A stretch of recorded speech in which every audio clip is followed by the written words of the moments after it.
Panggilan telepon yang memprihatinkan dari masyarakat.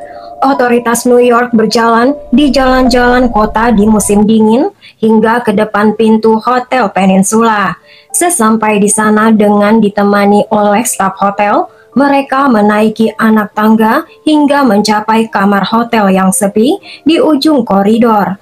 Dengan lebih 2.000 pil di sebuah ruangan yang berantakan, polisi tidak hanya menemukan satu tapi dua tubuh, dan satu di antaranya hampir tidak bisa bertahan hidup. Ternyata salah satu dari mereka adalah bagian dari elit kaya raya di kota New York. Lalu apakah yang polisi temukan dalam kasus yang memilukan ini? Hai guys, terima kasih sudah klik channel ini. Bila kalian suka konten-konten true crime, silahkan tekan tombol subscribe dan tekan loncengnya supaya kalian tahu setiap saya upload video baru. Kasus ini terjadi di pantai timur Amerika Serikat. Kota ini sering muncul di film dan TV, dan banyak elit kaya raya yang tinggal di sini, mulai dari bankir, CEO, artis, dan penyanyi terkenal. Namun di antara elit itu terdapat beberapa rahasia paling gelap di dunia.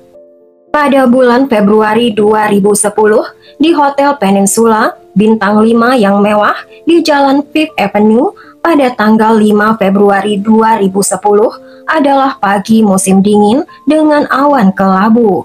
Staf hotel menerima panggilan telepon dari kerabat yang bersangkutan yang meminta staf hotel untuk mengadakan pemeriksaan kesejahteraan salah satu tamu kamar hotel. Staf dengan senang hati melakukannya.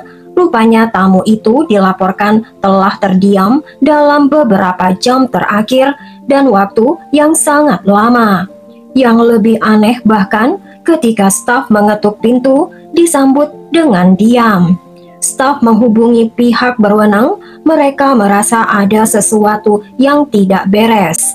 Pada tengah hari, petugas polisi juga mengetuk pintu depan dan hanya menemukan keheningan. Polisi melakukan masuk paksa dan setelah memasuki kamar, polisi menyadari bahwa pintu itu telah dibarikade dari dalam dengan sebuah kursi. Ketika polisi memindahkan kursi itu, polisi melihat ke atas dan polisi menemukan tubuh anak laki-laki berusia 10 tahun. Dia tidak responsif dan tubuhnya terasa dingin. Dan di samping kanannya, di atas lantai, terdapat tubuh yang tidak responsif dari tubuh seorang wanita paruh baya dikelilingi oleh berbagai pil dan botol obat. Namun tidak seperti anak laki-laki itu, wanita itu tampak masih hidup. Para medis segera menyelamatkan kedua korban, tapi tragisnya anak laki-laki itu tidak mungkin diselamatkan dan dia dinyatakan meninggal dunia di tempat kejadian. Wanita itu menerima perawatan kritis di rumah sakit terdekat. Detektif tiba di TKP, mencatat sejumlah besar obat-obatan yang agresif, termasuk obat penenang XX, antidepresan, dan obat tidur. Ada lebih dari 2.000 pil. Polisi juga memperhatikan ada alat penghancur pil dan alat suntik takaran di dalam ruangan, dengan beberapa jarum suntik yang mengandung bekas obat, vodka, dan jus jeruk. Beberapa botol vodka berserakan di seluruh ruangan. Menginap satu malam di hotel dari seorang ibu setengah baya dan putranya yang masih kecil, satu botol vodka saja sudah sangat mengkhawatirkan. Tetapi ditemukan banyak botol vodka, miras ini sungguh keterlaluan. Kejadian ini sungguh sangat mengerikan, anak kecil itu sudah meninggal, dan wanita yang dianggap sebagai ibunya berada di ambang kematian. Obat-obatan dan miras itu cukup untuk memenuhi sebuah apotek. Ini tampak seperti kasus bundir, tapi apa yang sebenarnya terjadi di balik pintu itu? Petugas mengidentifikasi anak laki-laki itu adalah Jude Mira berusia 8 tahun. Setibanya para medis mengamati suhu tubuhnya 26 derajat Celcius. Tubuhnya menjadi sangat dingin, pasti karena jantungnya berhenti berdetak kira-kira 8 hingga 14 jam sebelum ditemukan, tergantung suhu ruangan. Laporan autopsi menyimpulkan bahwa hidung dan tenggorokan anak laki-laki itu mengalami memar sehingga penyelidik percaya bahwa beberapa kekuatan fisik telah dilakukan terhadap anak laki-laki itu. Laporan toksikologi mengungkapkan dia telah diberikan obat-obatan dalam jumlah yang mematikan, diperkirakan 19 kali lebih tinggi dari dosis aman untuk orang dewasa. Anak laki-laki itu juga memiliki 30 kali dosis Prozac dan Ambien yang direkomendasikan dalam sistem tubuh. Tragisnya anak laki-laki yang malang ini tidak dapat untuk melawan apa yang dipaksakan masuk ke dalam tubuhnya. Pertanyaannya adalah, bagaimana Jude bisa sampai ke kondisi ini? Baiklah, kita hanya dapat berspekulasi, karena satu-satunya orang yang dapat memberitahukan kita adalah ibunya. Dan ketika polisi dan para medis tahu siapa wanita ini, mereka benar-benar terkejut. Wanita ini adalah tidak lain dari sosialita kaya di New York dan pengusaha medis Gigi Jordan. Mari kita mulai cerita ini sejak tahun 1960, di mana Gigi lahir di Fort Lauderdale, Florida. Gadis muda ini dibesarkan dalam keluarga kelas menengah yang stabil. Gigi tumbuh menjadi anak terpelajar dalam pengasuhan yang nyaman.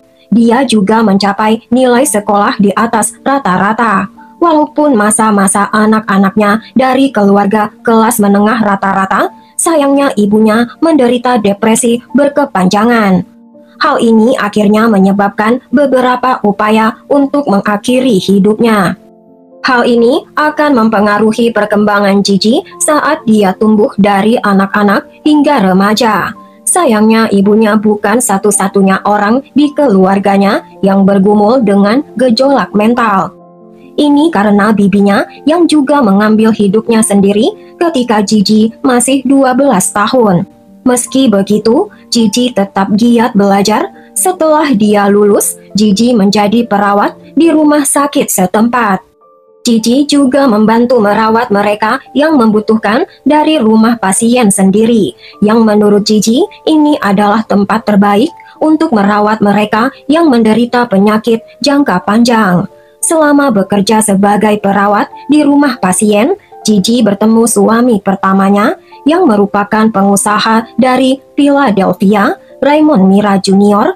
Raymond sebelumnya bekerja di industri farmasi di apotek yang meracik obat-obatan.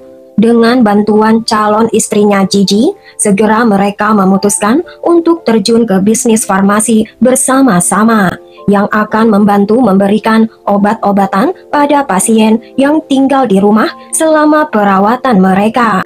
Bisnis ini luar biasa menguntungkan dan bernilai puluhan juta dolar, dan Gigi memiliki setengah harta itu. Namun pasangan itu berpisah setelah mereka mendirikan perusahaan ini. Dengan kekayaannya, Gigi tidak akan pernah mengalami kekurangan uang. Dia menjadi sosialita New York yang hidup di antara teman-teman yang sangat sukses. Selama beberapa tahun berikutnya, Gigi terus mengerjakan bisnisnya, menghasilkan jutaan dolar dan banyak aset. Pada saat Gigi dan mantan suaminya bercerai, Gigi bertemu pria lain bernama Emil Chekhov.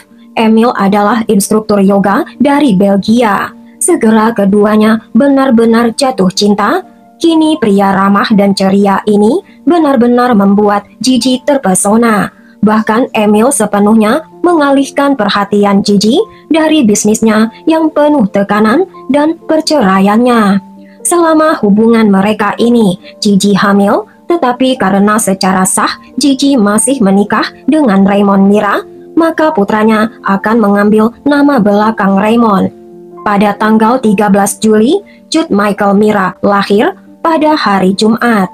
Gigi dan Emil sangat bahagia dan Emil sangat mencintai putranya yang baru lahir. Bahkan Emil berhenti dari pekerjaannya dan merawat putranya sepenuhnya, sehingga Gigi bisa melanjutkan karirnya. Bisnis Gigi mencapai puncaknya dengan kekayaan bersih sebesar 50 juta dolar Amerika Serikat, merupakan jumlah uang yang sangat besar.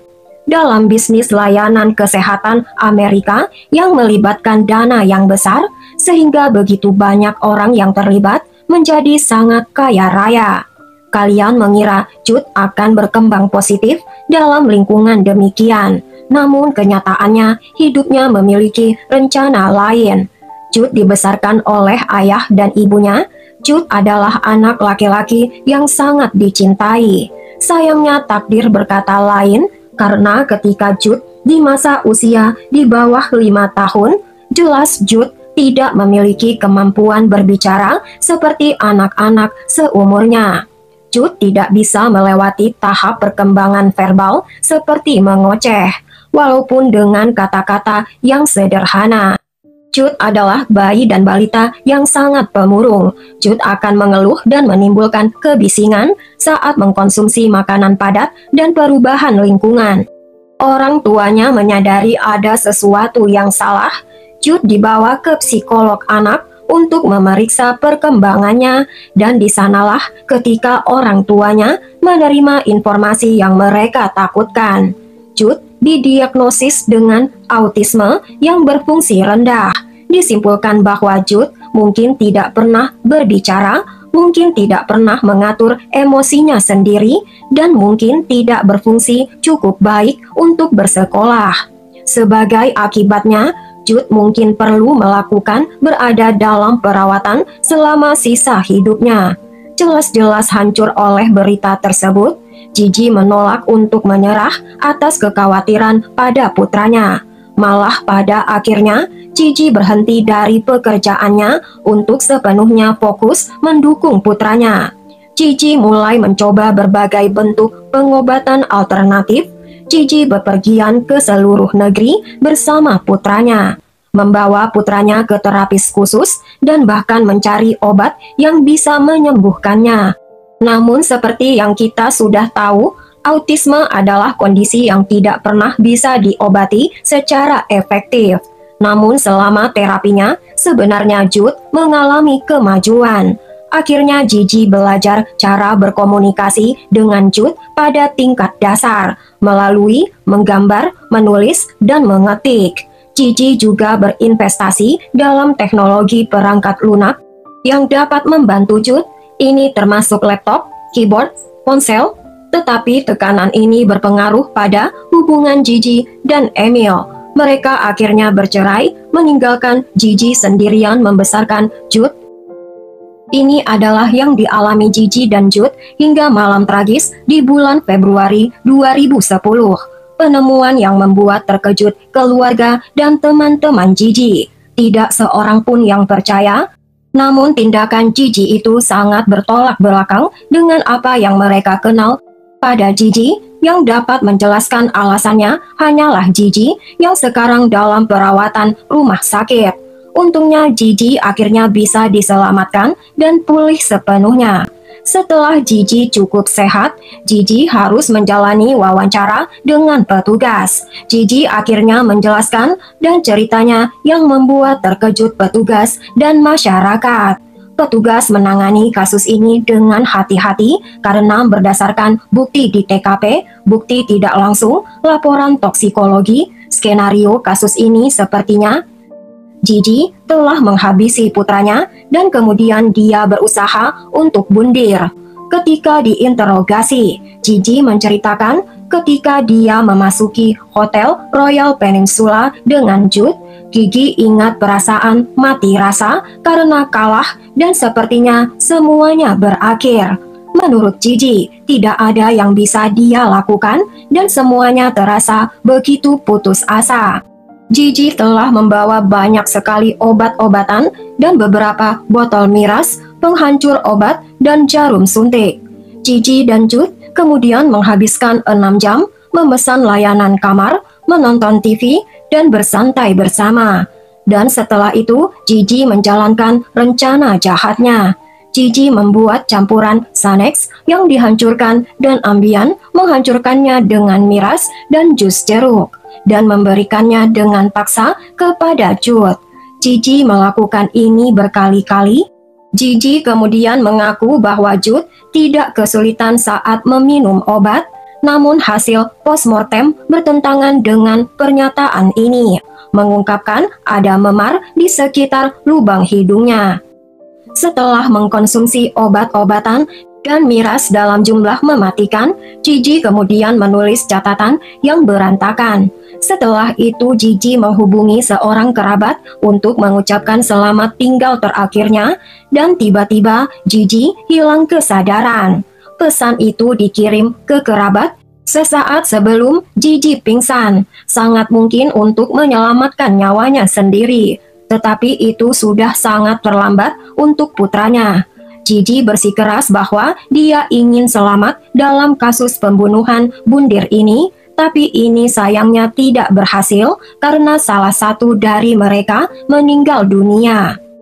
Timbul satu pertanyaan, mengapa? Bagaimana seorang ibu yang sangat mencintai putranya bisa memutuskan salah satu alternatif dari banyak alternatif atau pilihan, yaitu mereka berdua meninggal dunia? Tidak ada alasan bagus untuk pilihan bundir ini. Ini adalah keputusan terbodoh dan mengerikan yang bisa dipilih.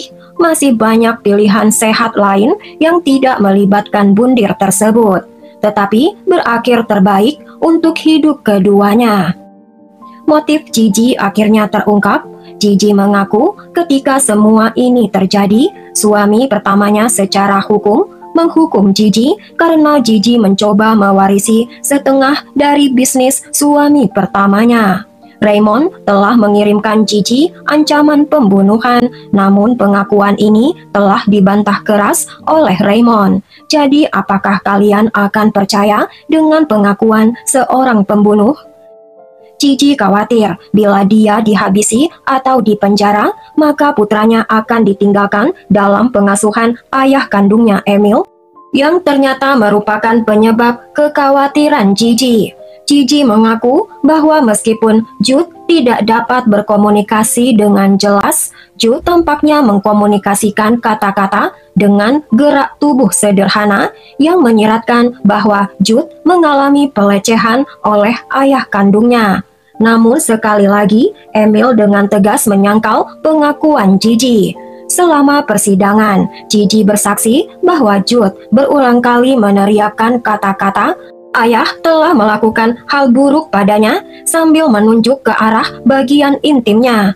Tetapi para profesional mencatat bahwa Jude tidak mampu mengucapkan kata-kata yang diperlukan untuk merangkai kata-kata itu, apalagi meneriakannya berulang kali. Gigi juga mengaku bahwa Emil telah memaksa putranya untuk minum darah dan tersengat listrik, cerita-cerita aneh yang membuat ceritanya sulit dipercaya. Namun tidak satupun dari kedua mantan suaminya pernah berhubungan dengan Gigi selama beberapa bulan sebelum kematian putranya. Dan keduanya telah melepaskan hak orang tua mereka kepada Jude jauh sebelum kejahatan tersebut, dan tidak ada bukti yang mendukung pengakuan Gigi ini. Dengan mantan suami pertamanya yang diduga telah mengancam akan membunuhnya dan meninggalkan Jude dalam pengasuhan suami keduanya yang tampaknya telah melecehkan Jude, Gigi menjadi panik dan tidak melihat masa depan yang bahagia untuk putranya. Gigi mengaku dia menjalankan rencananya atas dasar rasa cinta pada putranya. Gigi bahkan mengaku bahwa Jude mengetahui rencana tersebut dan bahkan Jude memintanya membantu Jude dalam kematiannya. Klaim Gigi ini benar-benar gila. Namun Gigi melanjutkan kesaksiannya bahwa Gigi telah mencoba menyelamatkan putranya. "Saya menarik putra saya dari tempat tidur dan membaringkannya di lantai. Saya menangis dan mulai memanggil namanya sambil melakukan CPR. Saya memiringkan kepalanya ke belakang, memegang hidungnya, memberinya 2 nafas, kemudian memberinya 15 kali kompresi dada. Saya melakukannya 20 kali. Rupanya tindakan Gigi ini menjelaskan penyebab memar. Tetapi dokter menyadari bahwa pemindahan posisi Jude ini lebih konsisten dengan perlawanan Jude karena dia disuapkan sesuatu ke mulutnya secara paksa. Ini adalah upaya Gigi agar dia terlihat sebagai pahlawan dan bukan monster. Tim pembela Gigi fokus dalam mengubah tindakan kejahatan Gigi menjadi pertolongan. Berbagai bukti bertentangan dengan pengakuan Gigi. Misalnya, Gigi mengaku sesaat sebelum mencoba melakukan bundir, Gigi telah mengirim uang senilai lebih dari 20 juta dolar ke berbagai badan amal di seluruh Amerika Serikat. Namun tidak satupun badan amal tersebut menerima cek tersebut, dan terlebih lagi tidak ada bukti yang menunjukkan Gigi telah menyumbangkan ke salah satu badan amal tersebut. Teman-teman Gigi bersaksi bahwa Gigi yakin ada kultus pemujaan setan mencabuli putranya. Bahkan Gigi menyewa seorang reporter kejahatan di televisi untuk menyelidikinya. Pada akhirnya, Gigi percaya bahwa informan bayarannya, seorang perawat, dan mantan suaminya semuanya mencoba untuk menghabisi Gigi dan mengirim Jude dalam perdagangan manusia. Semua itu mengarah pada ibu yang kehilangan akal warasnya, dan Gigi benar-benar sangat memerlukan bantuan medis. Sepertinya Gigi terganggu kesehatan mentalnya. Jaksa berpendapat bahwa Gigi saat merawat Jude, Gigi mencari cara lain untuk melepaskan diri dari beban. Dalam persidangan pada bulan Oktober 2014, pernyataan jaksa bahwa Jude tidak meninggal dengan cepat. Satu persatu organ vitalnya mati, tidak butuh beberapa menit, butuh berjam-jam untuk Jude meninggal dunia. Gigi tidak menunjukkan emosi ketika jaksa membacakan lokasi kejadian. Jaksa menyatakan bahwa Gigi merencanakan aksinya selama berhari-hari. Tim pembela mengklaim bahwa ada gangguan emosional yang ekstrim yang merupakan cara sopan untuk mengatakan bahwa Gigi tidak waras. Pembela mengatakan keadaan pikiran Gigi telah sepenuhnya berubah setelah situasi stres antara dia dan pasangan sebelumnya. Namun tidak ada bukti yang mendukung klaim ini dan tidak ada bukti kultus seks atau adanya perawat haus darah. Meskipun keyakinan Gigi salah dan tidak rasional, Gigi percaya situasi ini adalah kenyataan sebenarnya. Pembela mengatakan kejahatan Gigi sebagai tindakan cinta terakhirnya kepada putranya, dan dengan gejolak emosinya, Gigi tidak memiliki jalan keluar. Pada bulan Oktober 2014, persidangan menyatakan Gigi bersalah atas pembunuhan tidak disengaja dan menolak tuntutan jaksa tuntutan pembunuhan. Gigi bisa saja menerima hukuman penjara 25 tahun dan akhirnya Gigi menerima 18 tahun penjara. Gigi menyatakan pada hakim, "Saya akan hidup dengan rasa bersalah selama sisa hidupku setiap hari. Tidak satu hari pun tanpa saya mengingat wajah cantiknya dan rasa sakitnya." Hakim merespon, "Tidak seorang pun, khususnya tidak ada anak, pantas menerima kematian seperti yang diderita oleh Jude Mira di tangan ibu kandungnya." Sepertinya Gigi telah merawat putranya, padahal dia memiliki begitu banyak uang yang dapat membantunya untuk merawat putranya. Sebaliknya, Gigi malah menolak merubah gaya hidupnya dan meninggalkan pekerjaannya untuk merawat putranya sendirian.